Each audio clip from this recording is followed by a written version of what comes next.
Hi, Eric Ranskog. I'm the CEO of Endeavor Energy, an American IPP developer and owner. We have 2 assets in Ghana and 1 in Guinea. All 3 are thermal assets, 2 are gas-powered, and the 1 in Guinea is HFO-fired. I think coming into this conference and a couple days into it, the opportunities for American developers, American financiers, it's not what it used to be. I think we've seen a lot of American interests go to other parts of the world. When you think about 20 years ago, there was a large number of American developers, investors coming into Africa. But I think it's changing.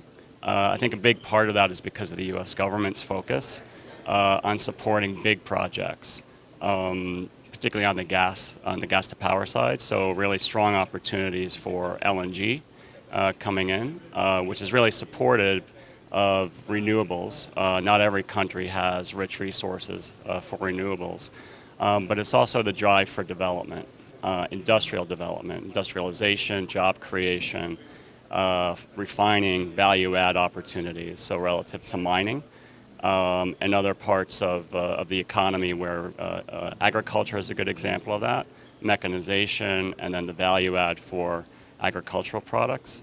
All of that is energy dependent. Obviously healthcare, and some countries have better connectivity. So the country we're in Ghana, when I first started going there 30 years ago, it had about 30% connectivity, and today it's probably close to 95%. Sierra Leone, which I recently did a deal on, and that country is still at about 30% electrification. So still a lot of work to do there, but from an investment standpoint, I think the other big problem has been scale for investors wanting to come in. If you don't necessarily want to do a one-off investment, so where likes of USDFC, US Exim providing financing support can give comfort for investors, not just American, but other investors from around the world. DFC is involved in two of the projects that Endeavor's been in. The Twin City project in Ghana and the Tay project in Guinea.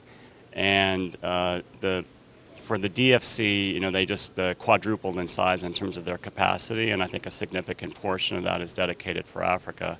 And that will give people a lot of comfort. And I think integrated plans. So a good example is the Libido corridor in Angola, right, where providing strong U.S. support and interest for transportation, for energy, for agriculture is really critical. And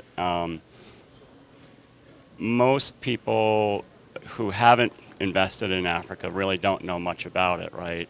They're more familiar maybe going to Europe, Latin America, and so with the U.S. government providing support, whether it's through political risk insurance, the debt programs from the DFC, and their ability to do larger checks should be able to give investors better comfort to take risks in terms of development. I think we're going to see a more move away from government guaranteed offtake to more commercial offtake. And so I think the U.S. As well, from certain government programs, particularly the likes of MCC, if those compacts can continue to drive transmission growth, because I think that's a big issue in a lot of countries as well, getting power from the sources, whether it be renewable or gas to power, to mining, areas of mining. So that's a big thing in Sierra Leone, Guinea, Liberia. So I think the MCC compact in Sierra Leone is really important.